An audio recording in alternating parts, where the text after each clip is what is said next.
You remember that story I have about those entries on Find a Grave? Yes. Yeah. I've been communicating with, I sent in I found the teacher. She knows who it is, and she stressed accuracy, but that doesn't seem to have done the trick. Then I did also write to just filled in the thing about to find a grave using my librarian title, and they responded, but they don't seem to really care much.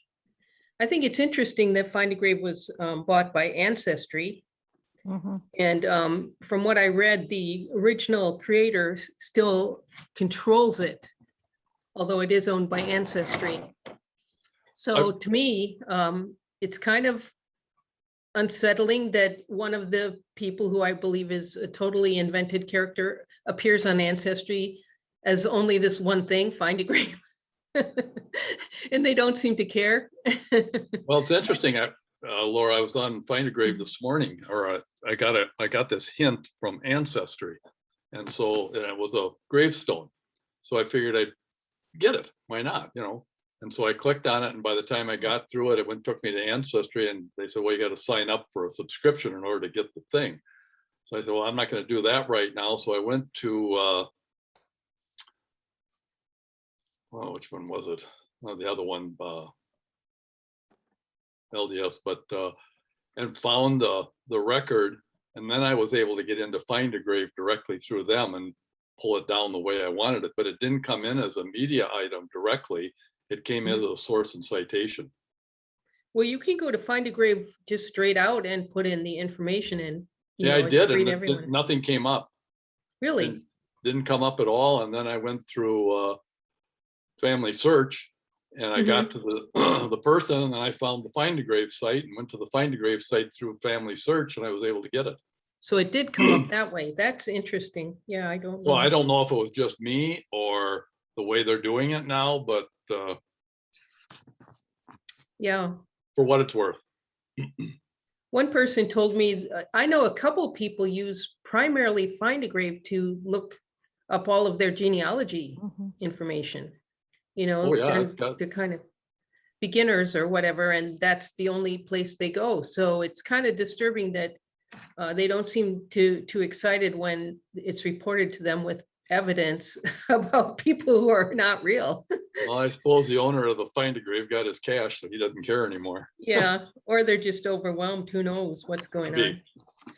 So I think with Find a Grave, like anything else, you have to use it as hints and then do some research to verify is this correct or not. yeah. But I you agree. can get a lot of good information there.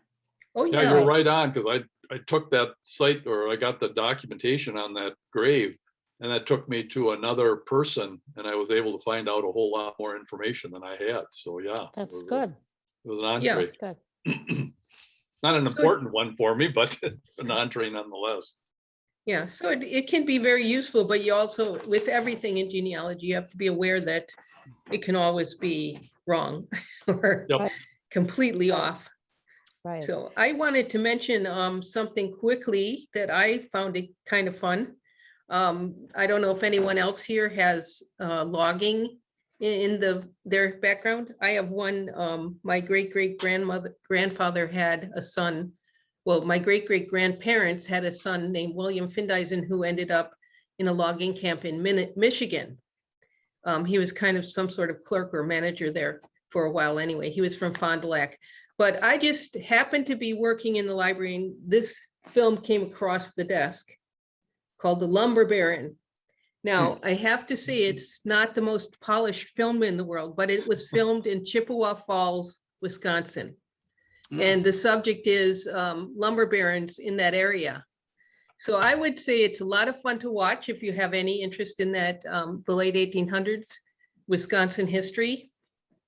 And I really enjoyed it because it kind of shows you the stories about a lumber company that the baron himself dies and leaves the lumber company in debt. And the kid, one of the bunch of kids take over and two of them try to solve some of the problems. The son then hides out and goes and works in the lumber camp in order to learn what's actually going on.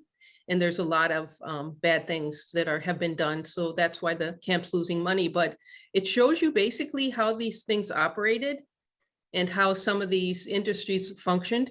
And what's really fun to me is it just sort of, even though it's kind of very, I don't want to use the word amateur, unpolished.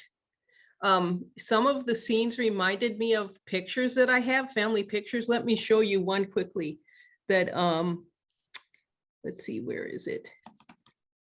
I sent to my sister because this is a picture of one of the scenes at the bottom, and this is a family picture at the top. So they sort of capture the feeling. Can you all see that? Mm-hmm.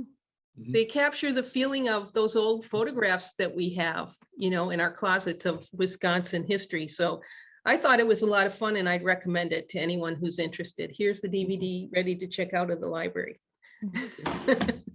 So that's what I have to say. Anyone else have anything of interest to talk about? At some point, we're going to get onto Steve's spreadsheets that we're worrying about how to present those online. How's everything going there, Mary Ellen, with your building? It was a leaky pipe in the water heater, and he was banging the pipes like crazy, but he left about 5 minutes ago. So I thought, oh, I have time, I can get on. Nice. So all fixed, I guess. Anyone have anything to talk about that you've come across? No. I've had lots of genealogy questions here in the library. Go on. One thing that I am finding as I'm going through all of my records is that probably over the years in one's haste to put things together and link them properly, you may have mislinked a few things or had the wrong person Mm-hmm. that, you know, because you didn't take the time to go through and really look at the original document.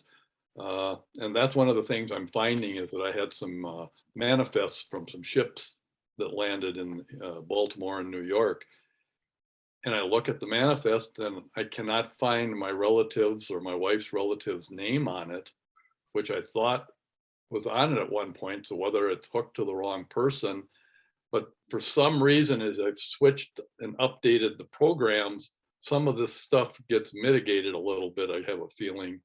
It doesn't attach as smoothly as one would like. So I'm going back through and actually taking the time to look at each one of the documents now. And of course, when I look at some of them, it's a simple thing, is just to relink it properly. Others, you can't verify who the right person is in the document. So now I just make a note of it. That's going to be a project that one's going to work on, because I got a feeling it's going to take more than 2 minutes. So it's just something that I'm finding as I'm going back through it all, that Yeah. you Steve, know, you think you're doing a good job, and all of a sudden you say, huh, that was a little sloppy, I think. I Steve, don't know, anybody else find that? well, did you, your Roots Magic or I'm using Family Tree Maker now. Family Tree Maker? Okay, so that's where you're doing your double checking your links and whatnot. to Right, and that's that. what I originally started with, but then after they changed ownership and redeveloped a whole new program, I'm not sure everything transferred as smooth as one would like. And then I had worked on Roots Magic as well, but when I finally went to Family Tree Maker, I updated from the old Family Tree Maker to the new Family Tree Maker. So I was trying to keep the systems as consistent as possible, but I'm not sure. And it may have just been stuff I did wrong. I mean, the majority of it is fine, but every so often I'm running into a few that are really weird. Yeah. I find that to be true. Something that I worked on maybe about a year and a half ago, I just, for some reason, I'm back in that record kind of looking at things, and I look at it and say, why did I do that? That's just not right. And so, you need to fix things. And I think as you do more genealogy, you get better at trying to do it correctly. Maybe when you're starting, you just pick things because it looks good or sounds good. And then once you have more knowledge and more experience, you can go back and look at your records and say, that's just wrong, or, Well, I find that, that's true. You know, the one thing I found is that a lot of things, because I used Ancestry almost exclusively Mhm, 10 years ago when I started some of this stuff. A lot of the links now are to Ancestry. They're not linked to the person or to the event or to the item. mhm. And I don't have a subscription with Ancestry right now. So now I have to go back into Family Search where I can find the identical document. In fact, I was talking to Tom the other day and I mentioned it. I said, are you having these problems? And he said, yeah, he was too, where I had to find the source. It was identified on my file, but I couldn't get to it. And then I had to enter that source into Family Search when I figured out who it was. And and I had the role and the number on the census report in this case, and I had the Right. page number. So I was able to Right. find it and relink it, but boy, that's a lot of hassle. Right. I had an issue this week actually with Family Search.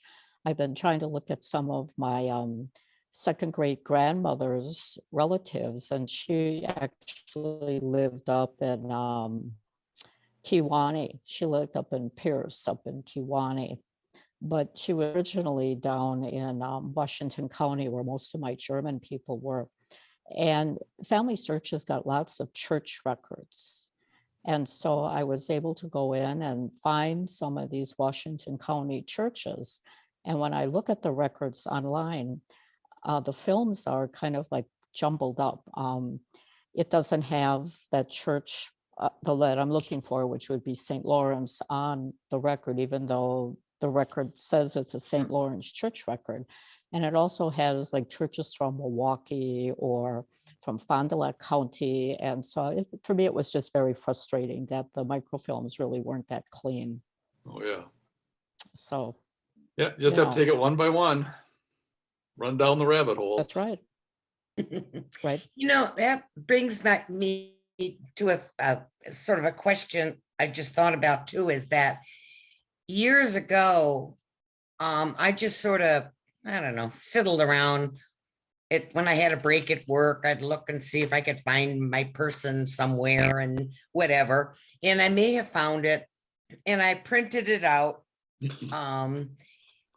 But so now in my paper files, I'll open up one for a person and I'll see something I printed it out in 2007 or something, you know, along those lines, with of course no citation, no, Right. you know, no nothing. I wouldn't know where to go to find the darn thing now to save my soul. There might be a clue. Some of it came from the old Roots web, which of course was defunct and is now back, but yet it's not quite, and so on. And the interesting thing is, I know doggone well the information on that thing I printed out. I know it's true. I've subsequently found that. But here was an extra piece maybe I could have put in, but you know, I can't really source the darn thing. So I'm finding that in going through my old paper files to see what I might have missed or whatever. I've got a printout from somewhere sometime, but I know the information's pretty true, so I don't know. It's a conundrum, to say the least. That's why it never ends. I know it. I know it. Down another rabbit hole. Oh, Lord. I think I'm totally disorganized.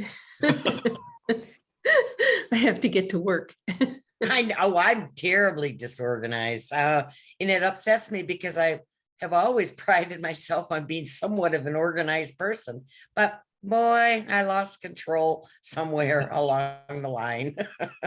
And it's easy to do that because you can be working on a person and then all of a sudden a hint or you get an email Mhm. on somebody else and you kind of like drop everything and you chase after this other person. So it's easy to get like 5 or 6 relatives going on at the same time and then kind of get disorganized. So Yeah, I know. And I much prefer the research than I do organizing it, which Right. again is somewhat unlike me, but I don't know. I get so excited. I just keep digging and digging and digging. mhm. Yep. Well, and with my job, of course, I have constant people coming in with new questions, so I get to go off on all sorts of holes. But one thing people always want are house records or where people lived. And I try really hard to know what's out there, but it's frustrating that there aren't more records about where people actually lived. Mhm. So basically you have the Sanborn fire maps, the plat maps, some directories starting in 1916 for Sturgeon Bay, and that's pretty much it. And then of course the tract file if people know where the property was to start with. Anyone have any other ideas? I think the records are out there, Laura. It's just that they're not findable. You know, they're probably in basements someplace, or basements got flooded over the years, whatever happened. And, you know, the records are kind of hit and miss, but I'm sure a lot of the property records and that type of stuff are somewhere. Somebody has them, but they're not indexed. Nothing's online. And it's just a matter of, you got to go to lots of different places to dig it out. And I don't know. I guess I'm getting lazy in my old age. I'm not willing to go dig them out that hard, so. Well, But you got a sometimes you'll job there, find you're kinda- clues. Yeah, you're working in a localized area too, so. Yeah, sometimes you'll find clues like I found in the newspapers a mention of a house that had a fire and they mentioned exactly where it was. Right, And that was the house we were looking for. So it worked out. Lately, someone's looking for lime kilns in Sturgeon Bay. Does Mhm. anyone know about that? Yeah, And I don't know, there's supposedly one right downtown in Sturgeon Bay at one point that was upsetting people in the newspapers, and we're just not really sure where it was. Weren't Anyone those have a mostly clue? down along towards Little Sister? I mean, not Little Sister, but Little Sturgeon Bay area down there? There Yeah, were I some thought- down there, but they Yeah, were there were all the- over. Yeah, there's a couple dozen of them down there, so I've walked that area. But, Yeah. there But they were all was, over. Go there on, Mary. was something I saw, whether it was a program or an article in the paper, discussing the lime kilns of Door County. Recently? No, long time Oh. ago, quite a Yeah. while back. Yeah. But maybe if you search in, oh golly, I don't know, past recordings or maybe PBS or in their archives or something along those lines, media, I don't know, maybe something would trigger.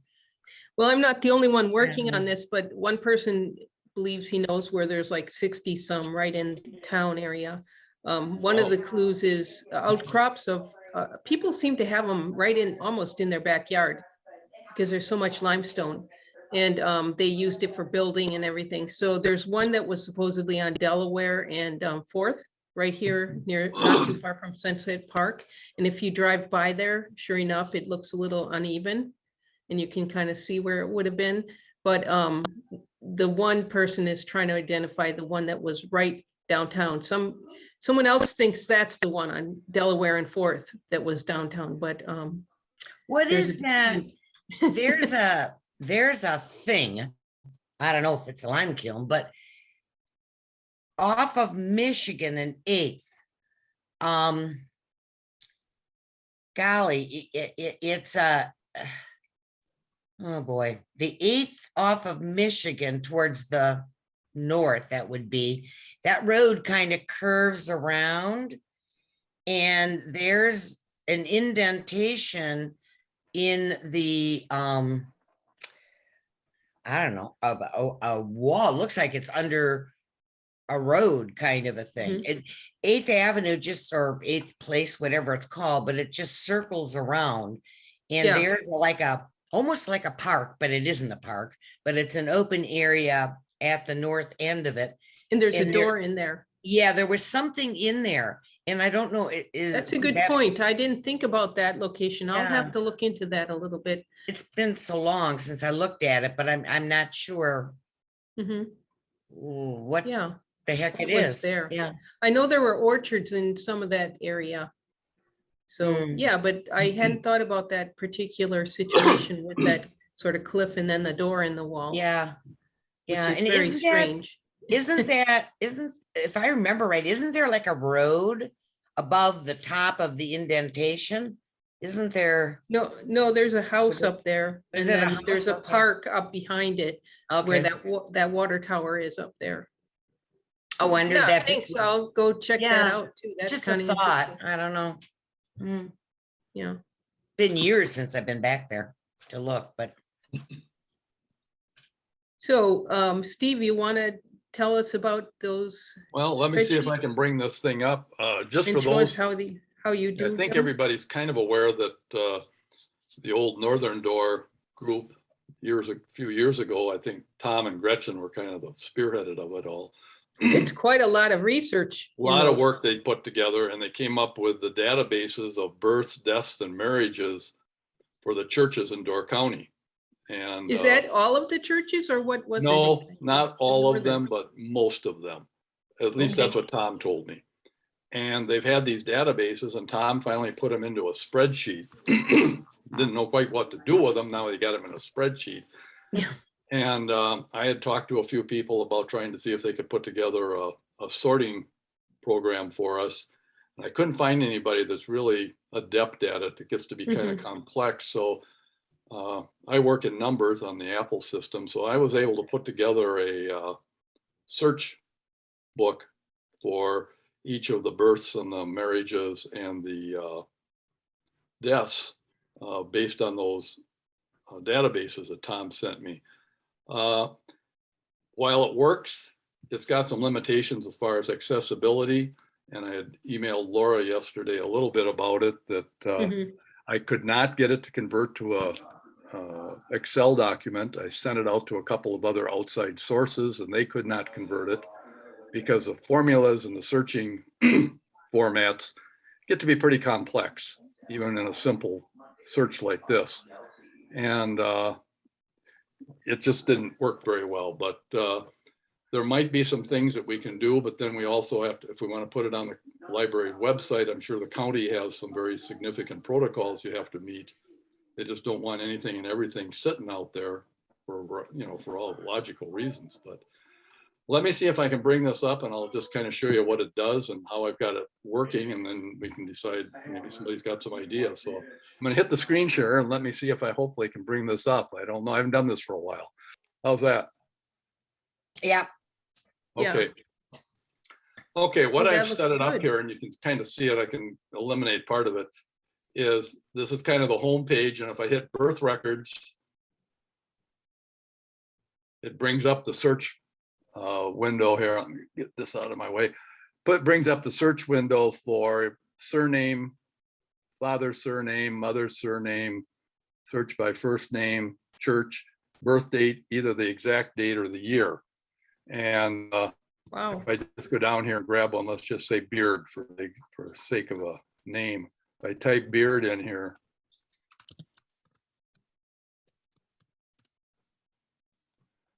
here's all the search for Beard and all the information, and you can see which ones they were. Which, you know, there's 1,000 entries on this particular database. So it's a little simpler to do it that way. I can then go back to the home page. We can do the death records. Same thing. Now here, I don't know where they're buried because we don't have that information in here. I think Tom thought there might be something out there that he can find that we can put in this, but so that's why it's X'd out. But you can go by surname, first name, church, and date of death or of death. Steve, And I have a Yeah. question. I have a question on your initial one about the births. You had father's surname and mother's surname. Do you mean mother's maiden name? Or, yeah, that's what, maybe I should change that to maiden name. That's a good point. Oh. Yeah, I was just kind of going by what the titles were that they had put on the headings for the oh, sure. database. Okay, So we can clean that off. This is still a draft form, and we've got to put if you go back to the home page, it's got something here, a disclaimer. We probably want something there. And then we got the marriage records. We can go to those also. And so there's, you know, these are kind of, oh, wow. we can search by all these different protocols. And And then these extra columns here, I'll eliminate all those on the document. Those are the ones I use for searching, and that's where all the formula is based.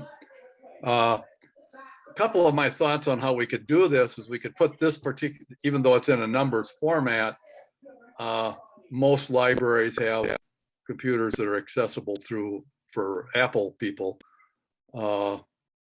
They could just download it to their computer and do their little research and go on their merry way. They could download it to their own computer. Because there's nothing here that's sacred, I don't believe. And they can just do their own searching the way they want. I don't know how big a demand there would be for this, whether it be huge or modest or what. Well, would it be, I noticed that it says, please do not change any formats. With what you might send to the libraries, can it be in something like a PDF where nobody could fool around with No, your but- figures? No, I can't do a partial PDF on it because you still have to have these entry lines here. You've got to be able to fill in something. And what I've got is a separate Oh, yeah. table for each one of them. So it gets, and you can't, unfortunately, and I don't believe you can do it in Excel either. You can't eliminate the formatting of the tables, which gets to be a little frustrating when you're trying to do this. There are some other programs out there, but they're, I have no idea how they operate, and most people don't. They're pretty sophisticated and costly. And I don't think we want to spend a lot of money to do something like this. So I don't know whether the county has some people that they could format this into their system, an SQL system, or use Access or something like that. Again, I don't know Access anymore. Worked on it probably 25 years ago, and it's a whole different animal today. So I have no idea, but at least we got something to work with, I guess, here. Yeah, it's a start. Yeah. For the lack of a better way to do it, but it works. Yeah, I think it looks great. Just how would we put it online? That's the question. Yeah, and what I was originally thinking here was just to put the document online and let somebody just download it if they want it. And it's up to them to figure out how to get it open. Just go to an Apple machine and you can get it open. It works on my phone, it works on my iPad, and it also works on my MacBook here that I'm working on right now. But if it's an Excel, shouldn't it be available to the PC users? It's not in Excel. I could not convert it. Oh, that's right. That's right. Yeah. And somebody would have to redo the whole thing in Excel. And I've talked to a couple people that are in that Microsoft world, and none of them are comfortable doing anything like that. Huh. They can all do basic 101 spreadsheets, but when you start getting into lots of formulas and searching documents, it's, and I'm not trying to make this thing sound worse than it is, but let me just take the birth records. When I go over to these search formats, you see the little number 1 there. All that's just a coding that goes back to each line, and then there's about 16 different things under each one of these boxes in order to make sure you're getting what you want. And then you have to filter, you have to set up a filter on each one of these. Fortunately, you can copy and paste once you get the format set up in the first few, but takes quite a while in one little typo, and it doesn't work real well. So getting the filter set up and everything is pretty time consuming. How many entries would there be under the names part? How many names are there? Do you know? There's about 1,000 on births, and I think 600 or 700 on deaths. And, Okay. I don't know, 400 or 500 Lot. on Yeah. 4 or 5. Well, we even talked about putting it all into one big table. Yeah. But then I would end up with a table that would be 40 columns wide. That gets to be a little bit too cumbersome. Yeah. Like when I put that Beard name in here, where I got tapped in that. When I put Beard in here, and the sources come up, you can see it's all pretty simple to see right there. You can get a few more pieces of information. Like I said, these last 6 columns won't be there, but it's a little bit simpler. But if you had 40 columns to go through, you'd be flipping back and forth. Oh, that'd be a nightmare. Right. So, and we don't need all of these headers up here, but these, because of the way the table was originally set up by Tom, I can't set these up as header tables, so I can't freeze them, Yeah. which would have been nice. Oh, that would, oh God, that, yeah, But that's a nightmare. again, I'm just working with a basic spreadsheet program. It's not a sophisticated one for this particular task. You can do some of these things, but there is stuff out there. But I guess my only thought was somebody could download this, and like I say, if they don't, have a Apple accessible, then they're kind of at loss at what to do. So if we found somebody that could maybe write this same thing into Excel, then we could have both of them up there and somebody could download either or. Huh. And I just don't know enough about it, and Wonder where we would find someone. I don't think the county would have the time to do it. well, I didn't think so, but I figured, well, sometimes they get involved with things more than one would think, but it's not, yeah, for the county's perspective, it's probably not that big a deal, but Well, they Just put our one. newspapers up, but I had to do all the work and then they just put it up for me. But I Right. did the processing and the whole thing. so I've talked, like I said, I've talked to a couple of people that are in the Microsoft world, but they're pretty much Word people, not spreadsheet. You've got to, and if you come out of a financial world, you don't do a lot of search work either. So you use a lot of formulas, but they're also the basic formulas for, typical calculations in finance, which is what I was more familiar with. But so I know enough about this to be dangerous, I guess. I'm impressed on how nice it looks. I was just looking at the raw spreadsheets. Right. Well, I've learned over the years that you have to do some of this stuff so you can segregate different segments, so it's not so overwhelming to look at. And so I tried to keep it fairly simple. Just use some basic colors. Seemed to work. Yeah, I think So- it'd be really nice if we could figure out a way to get them Yeah. posted Yeah. somewhere. Yeah, my mind's just whirling around here now because I love spreadsheets. So Should I show what the original spreadsheets look like? I have those. Well, I I've don't got 'em have all any. too, but nah. Well, here I They just put them on, Oh, you just got them right there. Okay. yeah, on. I've got them in Google my Sheet. folder, but as long as you've got Yeah. them, go ahead. So this is on Google Drive. So that's what they look like in the raw, basically. And they just go on and on and on. So you can imagine. And does everyone see that? yeah, they're all alphabetized anyway. Yeah, Yeah, and that's the other thing we could do is just put up the databases and let somebody go through it line by line. But if you don't have enough information or just first names, it gets to be a little bit cumbersome, or and, birth years and, are not in order. It's just alphabetized. So all you have is a birth date or rough name. And and this you thing can will see also, 3 of the way, these baptisms. You yeah, know, the way I wonder- set it up is that you can also search it, even if you have a spelling error, it will bring up a lot of things.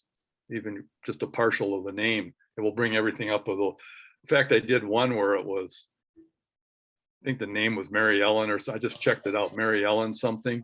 It brought up all the Marys and all the Ellens. But that's That's a good, okay. no, that's a good thing because it allows you to misspell or know a couple Yeah. of letters, and you can at least get to the.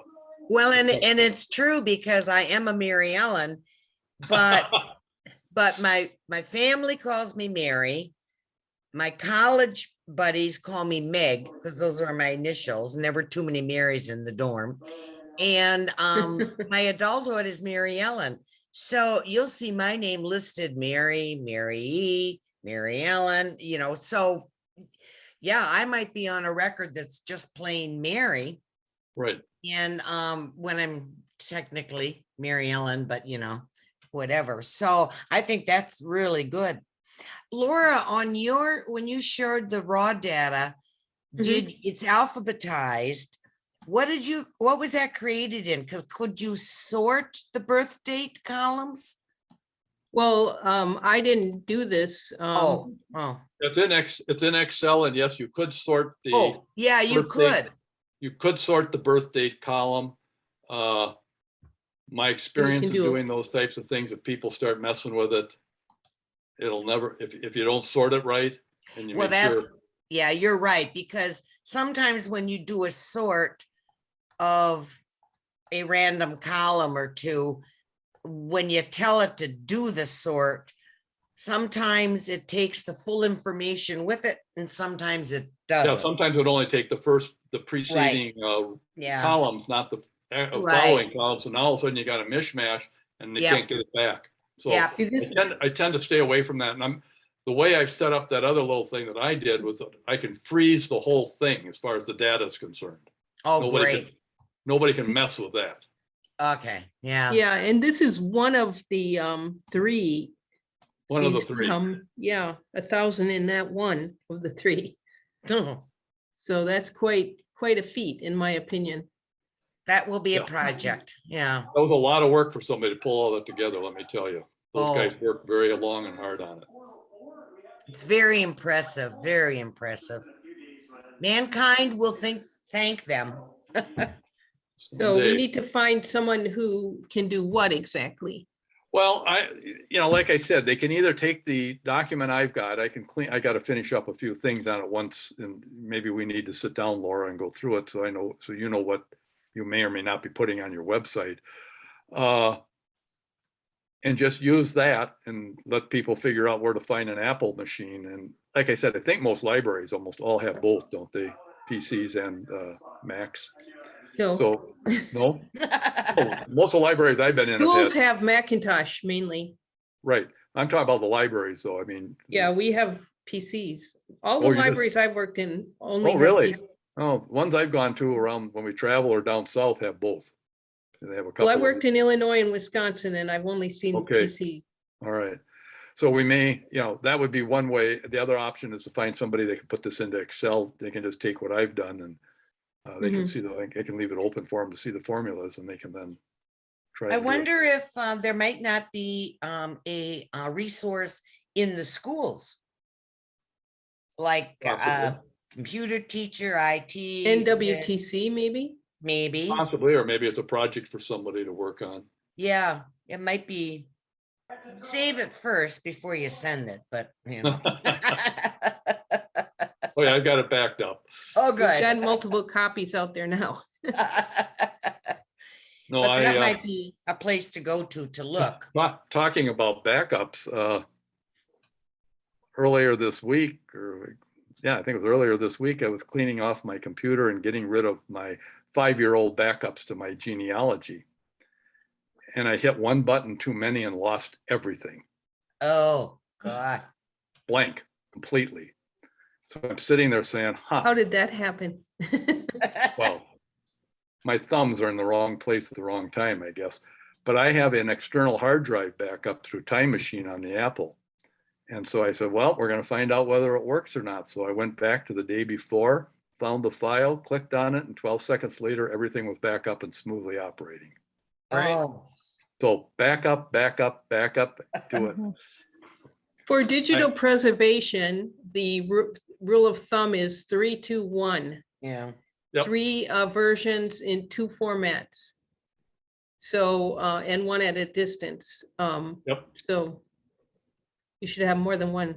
I have to run, I'm trying to learn how to do it properly for the newspaper archives and the other files I have. And I have to run that very soon again, but I use Fixity as the free software for making sure there's no corruption in the files also. Do you do that? No, what's the name of that? It's called Fixity. It's a free software that you can use Okay. for, here, I'll find it. I learned it at, I got a grant I've never heard of it. through Recollection Wisconsin. And they, I went down for a long workshop on it. Let me see where it is here. I think you can, it's the kind of thing where you can purchase the software, but they also have a free version. So here it is, I believe. For the newspaper archives, actually, they have a built-in software. This is the site. Okay, Fixity, all right. And it's a little confusing to me at first, but what it does is you run it, say, every 6 months. And then it'll take sort of a snapshot of the files, and then you run it later and it'll tell you if anything's changed, because files can be corrupted so easily. Oh, yeah. Portable hard drives are not guaranteed after 5 years. Right. So you know, they recommend you have, say, cloud backup, portable hard drive backup, that type of thing. So I put mine on a thumb drive every so often, like once or twice a year. I'll put everything on a thumb drive. I have my external, I have the iCloud, and then I also use Dropbox. and thumb drives are not acceptable in And then official. I have a Mac cleaner on my, a utility that comes with our Macs that does Mhm. kind of what Fixity does, but I'm not sure it gets all of that stuff if there's any in there, because it's never found anything on my computer in all these years. So I always kind of scratch my head saying, life isn't that smooth. Well, for the newspapers, that Riscarta software has a built-in checksum that you can Right. run. And that's what I do. And I have the newspaper files. The county created an extra drive for me Oh, for the archives. We have more than just, I have the Door County Memory Project too, which we were doing, and a few other things, miscellaneous things that I've scanned but haven't put anywhere yet. And so they made a drive, and plus for Steve Rice in the archives. So I have them there. That's considered my cloud's backup. And then I have a bunch of portable hard drives. So at least 2 official ones where I'm trying to do a regular backup. I just brought that up because I've never had to do that before. I mean, I've made Yeah. mistakes where I wanted to get copies from before, but I've never lost a complete file. Yeah, And, well, I didn't even think of it. Think about this. I did all this digitizing of the newspapers and I didn't even think about it. And they first ones came in on DVDs, believe it Oh. or not. So I was putting those in the locked case thinking that was okay. And then they started sending I've done about 10 different phases, and then they started sending little portable hard drives with the files. And, Ah. you know, then I started putting everything on the multiple portable hard drives, and I was kind of confused. So I was really lucky to get this grant and went Good. down to Madison, and they had a bunch of people there. I had an intern. Each project had an intern, which was a student in college who did some of the physical work of it. And then we had a mentor, and my mentor was at St. Norbert College in De Pere. So it was a very interesting thing to at least really open your eyes as to what you need to do. Think about all those people out there with all those files. They have no clue that those might just disappear someday. Right? Well, the problem with your external hard drives is it's sitting right next to my computer. So if you Yeah. had a fire, it Yeah. didn't do me much good. But that's why I've got 2 cloud backups. Yeah. Besides the iCloud from Apple, I also have Dropbox for certain key files. I want to make sure I have, like you say, the 3-2-1. So Yeah.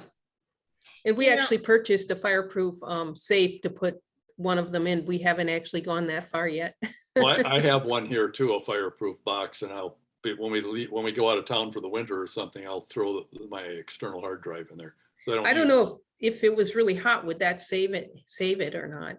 Well, they say it'll go up to 1,500 degrees, whatever that means. Yeah, Yeah. I don't want to test it. yeah, no. Yeah, Out here in the country, it's pretty hard to do a cloud backup because our internet is so slow. So I have a couple of external hard drives, and that's what it is. A lot of people use safe deposit boxes at banks to keep their externals in. Yeah. To put in. do I they, used to always put an extra CD or DVD in when I had a safe deposit box. Don't need them anymore, but at least I don't. Every quarter, I'd back up my computer and throw it all in there because I had a consulting business. That's a good idea. We do have a safe deposit box. I could put it back up in there. yeah, depending on, the value of your information to you. Of course, the newspaper files, we paid a lot of money for those to be digitized. Yep. So I, had to be aware of that. And by the way, besides Dropbox, there's another service called box.com. Have you looked into that Yep. at all? I used to have that account. I got too many of them, so Yeah, they Well- actually give you more free space than the Dropbox does. I just So- kept Dropbox because that was one of the default locations on all of the Apple stuff. So Yeah, I just used the one that was, all I have to do is click Dropbox and everything flows up to it. So if I had to do Box, then I had to go open up Box and upload everything directly, you know, mhm. it's just a matter of ease. But I Is agree there- with you. It's a very is- good service. Steve, Box is very good. when you do the Dropbox, I get, what I guess I'm getting at is you do your work on your C drive, Correct? then what? Then you tell it to go to Dropbox, or is Dropbox then, I know it's a cloud, but is it then a backup to what's on your C drive? Well, Or, it's whatever documents you want to put up there, because you have a limit. You can either buy a subscription or you get their free. I just use the free at this point for my key files that I do an extra backup on. For example, my genealogy, some of our financial stuff, that type of stuff I don't want to lose. I usually go up to Dropbox. There are some documents I can have sent directly to Dropbox by just choosing that option. When I say in Apple, you just hit the share box and you can say, do you want me to send it here, there, email, to But notes, or do you want to send it to Dropbox? So I'll say Dropbox. Otherwise, I go up to Dropbox and I say, I open up all my C drives and I say, here's the files I want you to pull up there. okay, because I guess what I'm getting at was when I started, and I don't use a software program for my family tree business, but just my genealogy, I started in the cloud. In the Okay. sense, and I had virtually nothing on my C drive. Okay, Now I'm rethinking this because I am going to get a new computer.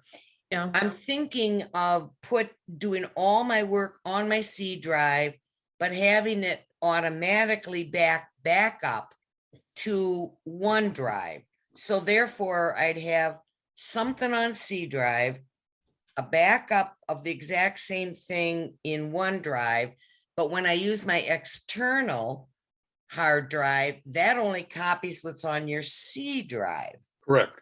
So that's where I'm thinking maybe I approached this wrong by doing all my work in the cloud. Well, let me give you another thought. And I teach an Apple class at the ADRC a couple Oh. times a month. And we just talked about this Tuesday when I had my class, because my laptop is getting to be a little ancient, the 2013 version. It works I'm fine. 14. Yeah, I've it got works, 14. yeah, works fine. And I'm sitting there saying, I really don't have a need for a computer because I have my phone and I have an iPad. But, and this is the only drawback to getting rid of my laptop, is all the genealogy programs, for the most part, are unit or device based. In other words, you Mhm. put the program on your computer. You can work on the cloud. Now, I set this up, and I know a few months ago I said I got rid of my Ancestry link, and I finally went back through and thought it all out and said, no, I'm going to put it back out there because that's the only way I can have a tree separate from my computer that I can work on through my iPad. And you can go out and do all the things you want on your tree on Ancestry. Unfortunately, you're pretty much locked to Ancestry. It's hard to go to a family Yeah. search or anything, but that's the drawback, because I'm not trying to say we're old, but we're getting up there in years. How much of this fancy dancy stuff do we really need in our life? We want it to work for us, not against us. And with the new tablets that are out there, be it the Apple tablets or PC type tablets, you can do just about everything on them except program-based stuff, mhm. like genealogy programs. So that's the dilemma. If you have that need, you're kind of stuck to your laptop. So I'll probably hang on to this one, but never upgrade it. And Yeah, I'll go to just maybe a little more sophisticated iPad, so I can handle some of the spreadsheet stuff I still do. well, see, I'm thinking that I want to get a laptop. I like the size of it, the power of it and whatnot. Right. and I'll probably keep this old one for, I don't know, dual monitor or something, whatever. I'll, hang on to it. But I'm thinking of setting it up and putting more stuff on my C drive. And then using OneDrive as my backup. Yep. And that Because backs up then, everything on your C drive then. on the right, cloud, yeah. because, yeah, but then also if I use, and I do have an external hard drive, I realized that only backs up what you have on your C drive. I thought it might bring stuff down from the cloud and back it up there, but no, So I guess when I'm looking, so then I have 3 places. I have a C drive that often, if it crashes, they can, get something out of it. I'd have it in the cloud, and then I'd have it on external, provided I start out and do all my work on my C drive. See, right now. That's the best way to do it. Okay. And then that is what you're copying and mimicking in your cloud or your externals. Otherwise, you've got pieces of your operations or whatever you're doing in different spots, and you're like me, I can't remember my name half the time. So, Exactly. I can't remember where it all was, especially 5 years later. Where did, just like you were talking about all your genealogy stuff, all of a sudden it's showing up from 2007. Yeah. So yeah, I would just say, do your C drive, then put it on an external, send it up to a cloud. And whatever works for you. I mean, what your needs aren't the same as my needs or Laura's needs. Well, my needs were starting to realize how much information I had and how some of it might be on C drive. So then that some of it might go over to the external, but then I've got all this other stuff. I think my thought process way back when I started out was that, boy, if it's in the cloud, then I can bring it down on any computer I'm using. That was my thought process. I didn't have to have my laptop. Now I'm realizing that's kind of a back-asswards approach. Well, no, I think the approach is right. It's just how you're putting it up on the cloud. So if you put everything on your C drive, upload that to the cloud, then wherever you are, everything you had at home is available to you. Okay, now here's another thing I just thought of. What if right now I'd go into my OneDrive and I'd copy everything to my C drive? You can work it in reverse, right? Yes. I believe you can. Huh. So I still need a new computer because I need a lot more RAM. But the point is, I thought, hey, I could, if you can put it from C drive to the cloud, you should be able to take it from the cloud. Do you have a tablet? No. You don't? Okay. No, just a laptop. I've learned, now my wife and I have both learned to live on our tablets. I don't know how you do a detailed work on a small screen like that. Well, but as you get older, how much detailed work are we doing? I'm in my mid 70s, and as I look down the road for the next 5 or 7 years, how much detailed technical computer work am I going to do? Because I don't work, I don't have a job, I don't do any of that type of stuff. I do basic spreadsheets, I do a few Word documents, I copy a few recipes, and search the internet. We do almost all of our shopping online. I don't need a laptop for it. Other people have different needs. The only reason I have my laptop now is for my genealogy program, because there is no true online genealogy program right now. I think there will be at some point, but right now there isn't. So it's kind of You're saying free genealogy program, or? Well, I don't even care if it's free. If I had to pay $40 a year to have an online genealogy program, these things are $50, $60 to buy a program to put on your computer. And every few years they update it. And if you're paying $40 a year, you get the updates automatic. It's probably a push when you're all said and done.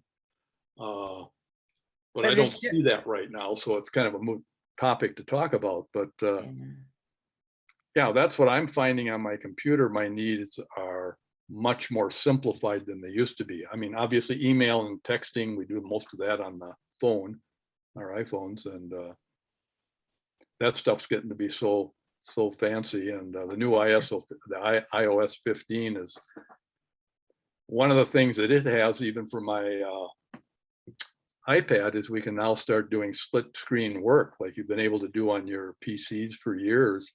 I can put up my Pages document, which is the equivalent of Word, and I can put something up from the internet. And if I want to do cut and paste, I can start cutting and pasting right there on the screen. I don't have to keep reopening programs and closing programs. So, Yeah, but the screen's so small. That's what I'm, well, you can get tablets with 13-inch screens now, oh, which good is the same Lord. as a laptop. Yeah. They're not cheap, but Well, nothing I is. think like it said, like you say, it depends on what you're doing. For instance, the Yeah. other day I was working on modifying a photograph, a large photograph. I pretty much have to have my regular computer for that. I mean, I have, Mhm. you know, the photo editing software, and I need to be able to zoom in and out of this picture and that kind of thing. And so for me, this is what works. Now you can do Yeah. that on the iPads now. I can do all my editing on my iPad. And in fact, in the new 15, you can cut and paste from the picture. So if you have a picture with some words in it that you want to save someplace or put in a document, you just put a box around it, cut, copy and paste like you would any other document now. Mhm. They're really getting sophisticated in what you can do with just the simple. And a lot of people I know just live off their phones. Yeah, and the Yeah. phone photographs are very useful these Oh days. yeah, you got People 13 come in the megabyte. library, yeah, and take pictures, or I encourage them to take pictures of things rather than scanning. And in fact, I've talked to some library people who are doing a program on for small libraries, and some of the libraries use photographs for doing digitation, you know, that they will post online. I've been Right. doing that in our library genealogy Facebook page, history page, just taking photographs and putting those right up. You don't even need to scan anymore. The new phone this year, I don't have that one, but the new phone, the 13 now, has Yeah. cinematography in it, and major movie studios are now using the iPhone to film parts of their movies. that they're- Yeah, there you go. Unbelievable. And the quality is just, you know, the depth of quality and the speeds of the photography now is comparable to what cameras were 5 years ago in the major studios. and It's then scary, but when I think of it, those of us of a certain age, look at how far we have progressed and learned things. I mean, I used to be putting those rotating floppy disks inside and outside of this huge behemoth of a Yeah, computer that did probably 5 functions max. my And phone now- does, and my phone does more than that now. I know Well, I it. don't know. Did you And to start out think- on did you start out on key punch cards, Mary Ellen? Oh, well, not quite. I did. was just a I little did. past it. I Yeah. did. Just a little past it. No, I started in the mid 60s. I was doing that stuff on key punch Yeah. cards. my first bibliography in library school was on a punch card. And You if you had to made a do it. mistake in one of your punch cards, it stopped the whole program. You had to go back and start all over again the next morning. I remember my second year in college, we still had to go and register in person, but we registered that year on this new process called punch cards. Yes. Yeah. Oh, yeah. Here's the next level. Has anyone, you've seen the things they're doing with MyHeritage on the genealogy pictures that are colorized? And then Yes. they did the ones moving around a little bit. Yep. Did you know Facebook has this new Meta thing that they've rebranded Meta? It's for their metaverse, and they also own Oculus. Do you know what that is? No. That's the glasses that you wear for the, is Oh, it 3D? 3D Can you stuff. imagine if Okay. you combine and you can see your ancestors moving around in 3D with those glasses? Oh Very my soon. God, that would be so spooky. Wouldn't Oh, it that'd be be weird. spooky? Yeah. I could see that happening very soon. Oh yeah, that'll be You Bring weird. them back to life, just like in the, What a fad that'll be. What a Yeah. paranormal experience we'll be Yeah. having.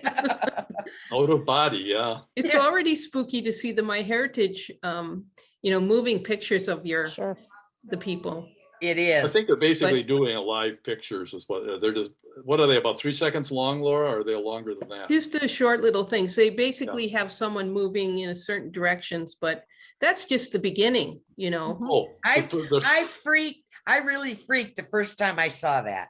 Just Yeah. freaked. But have you seen anything in 3D with those 3D glasses yet? Mm-mm. Mm. Oh, man.